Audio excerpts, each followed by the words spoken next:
ஒன்றும் இல்லைங்கம்மா. எங்கள் அக்கா மேலே கொஞ்சம் சந்தேகங்க. செய்வனை செஞ்சு வச்சுட்டாங்க பிழைக்க விடாதுன்னு. அதெல்லாம் விடுங்க, சைவ நிலையெல்லாம் எங்களுக்கு நம்பிக்கை இல்லை. சரி.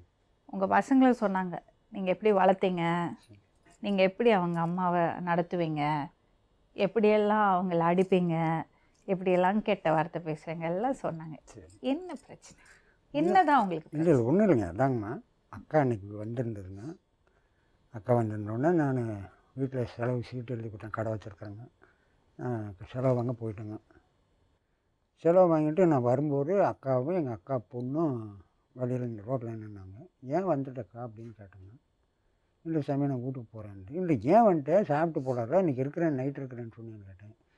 இல்லைப்பா தாயமாக ஒரு மாதிரி சாவலை குத்துறேன், கோயிலுக்கு கொண்டு சாவை குத்துறேன் அப்படி இப்படின்னு சொல்லிச்சு. அதனால் நான் மறந்தேன், அந்த இடத்துல சரியாக இருக்காது, நீ வந்தால் சத்தம் போட்டு அடிப்பேன், நான் கிளம்பிட்டப்பா நான் போகிறேன்ட்டு போயிடுச்சுங்க. அப்புறம் வந்தவங்க வீட்டுக்கு வந்தோடனே அப்புறம் சாப்பாடு போட்டுச்சுங்க. போட்டு பிசைஞ்சிட்டு இருந்தேன். அப்புறம் நான் கேட்டேன், சின்னமாக சாப்பிட்டுருச்சான்னு கேட்டேங்க. தெரியாத மாதிரி கேட்டேங்க. அவங்க செடி வந்தது, அவங்க மக கோர்ட்டில் வேலை செய்யுதுங்க. செடி வந்தது, வந்தோன்னு கூட்டிகிட்டு போயிட்டாங்க அப்படின்னு. உண்மையை சொல்லு அப்படின்னாங்க. இல்லை செடி வந்தோடனே வாமா போகலாம் நேராச்சுன்னு சொல்லி கூட்டிகிட்டு போயிட்டாங்க அப்படின்னாங்க. அப்போ நான் கேட்டேன், சாவலை கொண்டு கோயிலில் குத்துறேன்னு எதுக்கு நீ சொன்னேன், உனக்கு யார் சொன்னதுன்னு என்னை கேட்டுச்சு. யார் சொன்னாங்களே, நீ சொன்னியா இல்லையா, உண்மையை சொல்லு. இல்லை உனக்கு யார் சொன்னதுன்னா எங்கள் அக்கா தான் சொல்லிச்சு, உங்கள் சின்னம்மா சொல்லிச்சுன்னு சொன்னாங்க. அது எதுக்கு அப்படி சொல்லுவேன், நம்ம உழைச்சாதான் காசு. செய்வனை செஞ்சு வச்சு யாரும் ஒன்றும் பண்ண முடியாது. இல்லை நீ தான் ஒரு செய்வனை வையா அவங்கள அடிக்க சொல்லி அடிஞ்சிருவாங்களா, அடிக்க மாட்டாங்க.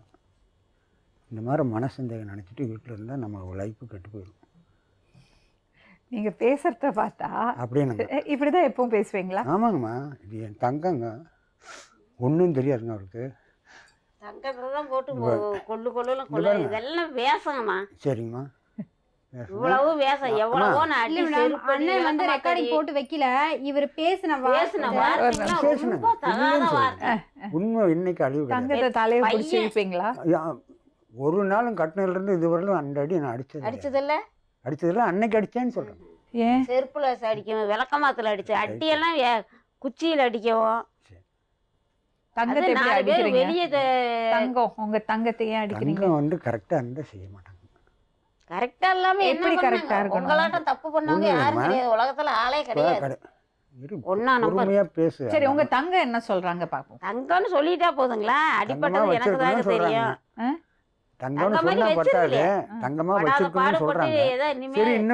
கடலுக்குள்ள இருந்து நீந்தி வந்த மாதிரி வந்திருக்கிறேன். இனிமேலாவது நான் நல்லா இருக்கணும். இந்த மாதிரி நீ பேசும்போது நான் சும்மா இருக்கணும், நான் பேசும்போது நீ சும்மா இருக்கணும். அப்புறம் அவங்களுக்கு விளங்கும். ரெண்டு பேரும் பேசணும்னா அவங்க நீ சொல்றதை கேட்பாங்களா, நான் சொல்றதை கேட்பாங்களா? நீ சின்ன பிள்ளையா, 56 வயசு ஆயிடுச்சு உனக்கு. சின்ன பிள்ளைகிட்ட பேசிட்டு இருக்க. எத்தனை பேர்த்த வாழ வச்சுருக்காங்க. இன்னைக்கு இவ்வளோ சுட்டு யாருக்காக? இந்தம்மா சம்பாதிக்கிறக்கா? அந்தம்மா காலில் உழு ஃபஸ்ட்டு வருவேன். எங்கள் 2 தங்கச்சி கொடுக்க மாட்டாங்க, எனக்கு கொடுப்பாங்க. எங்கள் அப்பா மிந்தி போகிறத பொண்ணுன்ட்டு வாங்கிட்டு வருவேன், போடுவேன், செய்வேன். இதே போல் எந்துக்கு நினச்சி மேடம், இந்த எங்கள் பெரிய பொண்ணை கட்டி கொடுத்தோம். கட்டி கொடுத்ததும் வெள்ளம் கொஞ்சம் மட்டமாக இருந்தான்னுவேன். எங்கள் வீட்டுக்காரர் கடன் வாங்கி கல்யாணம் பண்ணோம். கல்யாணம் பண்ண பிறகு கொஞ்சம் கடன் ஆகி வச்சு, அப்புறம் எங்கள் வீட்டுக்காரர் வந்து ரயில்வேல வேலை செஞ்சாங்க. அவங்க போயிட்டு காசுக்காக அங்கே போயிருந்தாங்க. ஒரு 2 வருஷம் ஆயிடுச்சு. போனதுக்கு பிறகு அவர் எங்கள் பொண்ணுக்கு, எங்கள் பெரிய பொண்ணுக்கு டெலிவரி ஆச்சு. அதுக்கு நகைலாம் எடுத்து போட்டேன். பிற்பாடு இந்த விஜயான்றவ சரணுங்கிட்ட தொடர்பாக இருந்தான். யாரு சரவணன்? அது ஒரு பையன், எங்கள் ஊர் பையன், எங்கள் தெரு பையனே. சரணுங்கிட்ட தொடர்பாக இருந்தான். அப்போ இவனுக்கு வயசு வந்து 15. தொடர்பாக இருந்ததும் என்னன்ட்டு இவங்களுக்குள்ளே ஏதோ ஒரு பிரச்சனை ஆகிப்போச்சு. யார் சரவணனுக்கும் விஜயாவுக்கும் பிரச்சனை ஆகிப்போச்சு. பிரச்சனையாக பார்த்து இவங்க என்ன பண்ணிட்டாங்கனாக்கா, அந்த பையனுக்கு வந்து ரங்கநாதன் பொண்ணுன்னு, அந்த பொண்ணோட அப்பா பேர் ரங்கநாதன். அந்த பொண்ணை இட்டுன்னு போய் காதல் கல்யாணமாக திண்டிவனத்தில் பண்ணி வச்சுட்டு வந்துட்டான். பண்ணிவிட்டு இவன் என்ன தனியாக ஒதுங்குனுக்கு இருக்க என்ன பண்ணிட்டா, ஒரு நாள் இவன் என்ன சொன்னால், நான் இந்த பையனை கடைக்கு இட்டுன்னு போகிறேன். நானும் ஒரு எது மனசில் இது வைக்காத, நான் என்ன பண்ணிட்டேன், சரி நீ இட்டுன்னு போமா அப்படின்னு தான்.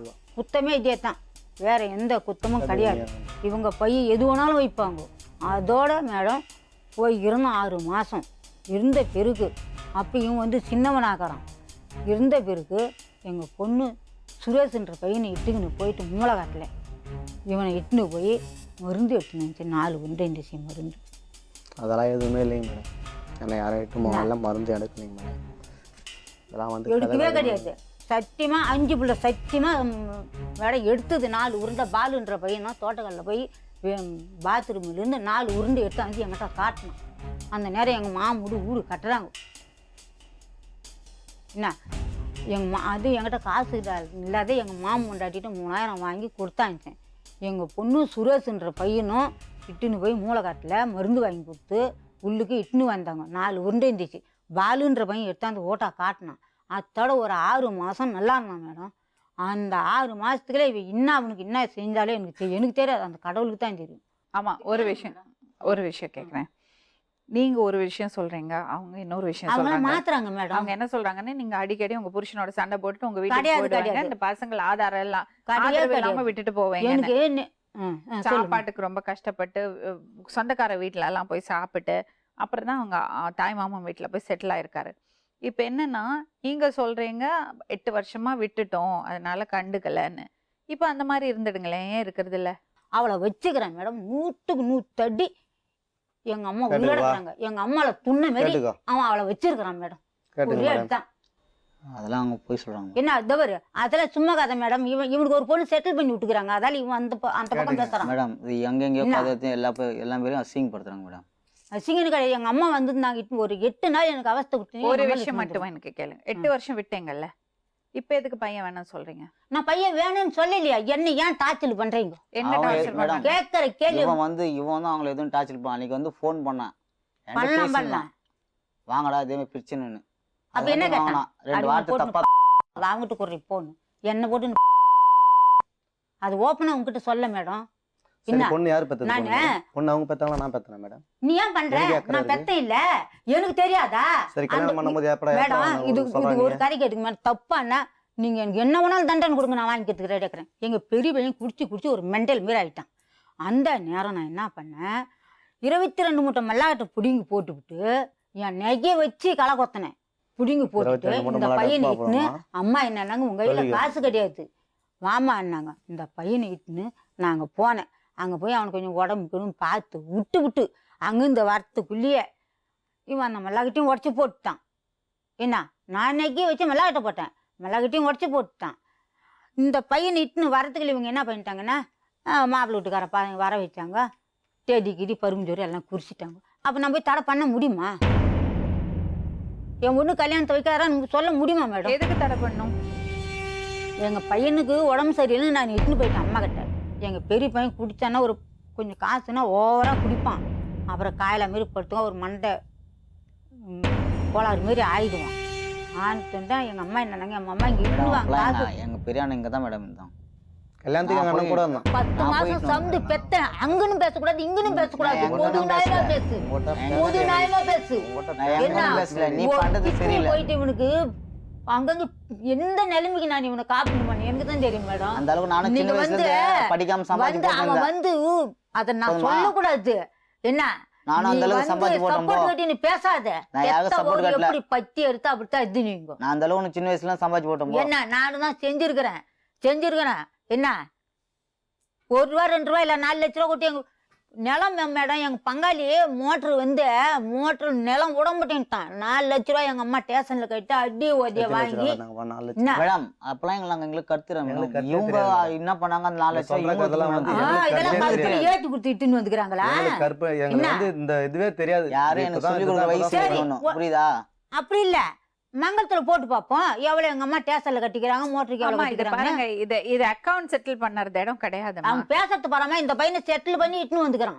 எதுவும் செட்டில் பண்ணல. இல்ல இப்ப உங்களுக்கு பிரச்சனை என்ன? அவர் என்ன சொல்றாருன்னா, உங்க கூட வந்து இருக்கிறதுக்கு அவருக்கு விருப்பம் இல்ல. விருப்பம் இல்ல, அங்கேயே இருக்க கூடாது. அந்த அம்மாவோட பொண்ணை கல்யாணம் பண்ண போறாரு அவரு.